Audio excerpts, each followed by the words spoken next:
Hi, my name is Sophia Von Syren. I'm a burlesque performer and producer, and I'm from Cape Town, South Africa. I have been performing professionally since 2012 and producing shows since 2014.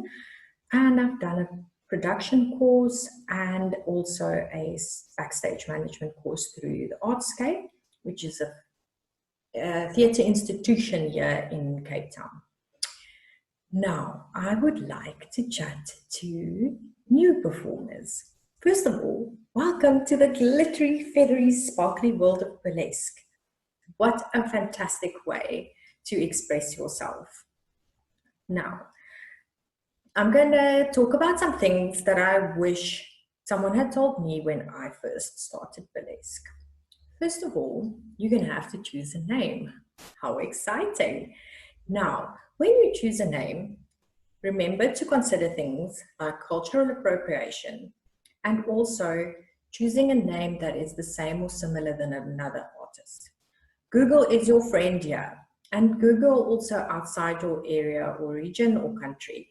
Look at worldwide what people are called.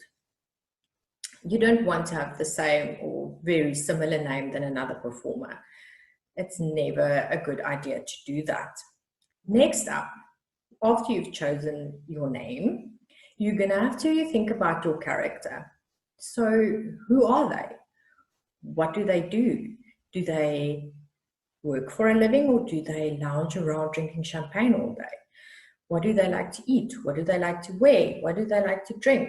What kind of people do they associate with? What era are they from?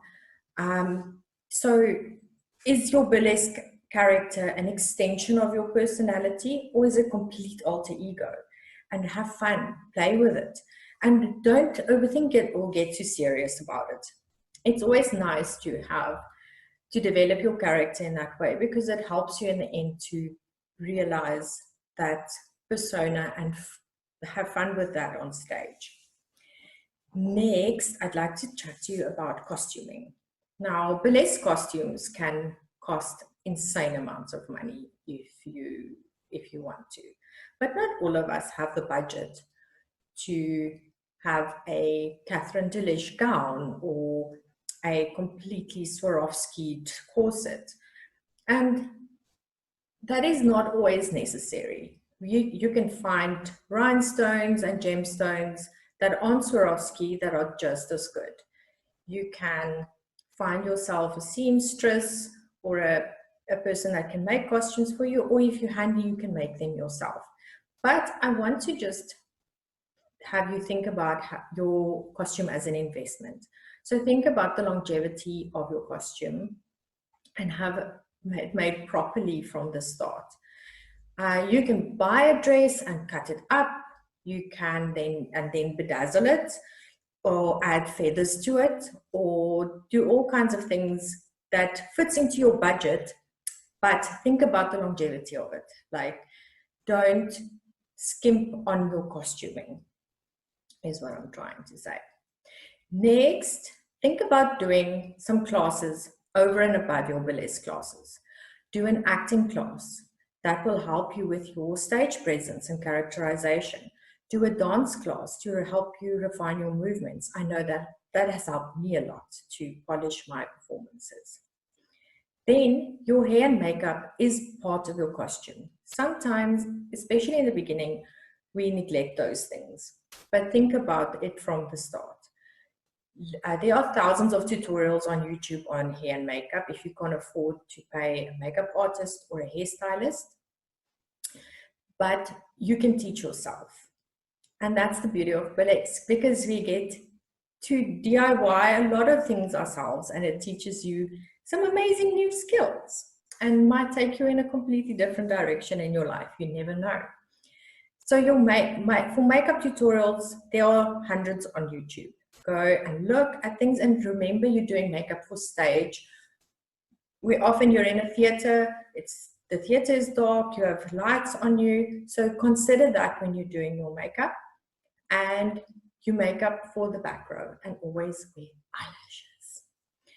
For hair tutorials, remember when you do your hair, to think about your act. Which era is it from? What is your character? What are you trying to say with your act? And your hair needs to fit into that. If you can afford a hairstylist, great. If you can't, then do something with your hair, do a tutorial and practice it before. Don't leave it to the last day.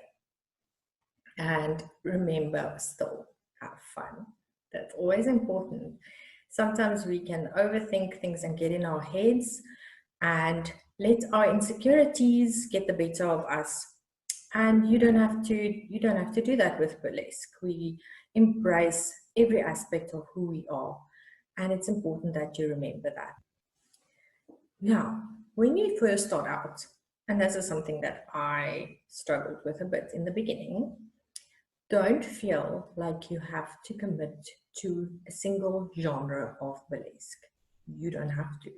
You don't just have to do classic burlesque or just neo-burlesque or just whatever genre of burlesque you are in at the moment.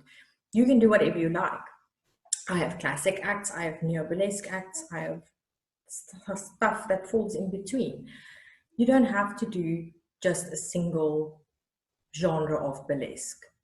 It's not, you can play and you can be free and you can experiment and you can do whatever you feel comfortable with. And in the beginning, I would recommend actually just playing with different genres of burlesque, because you might think you only want to do, for instance, classic burlesque, but you might find that you enjoy a completely different genre. You don't have to just stick to one. Always remember to have fun.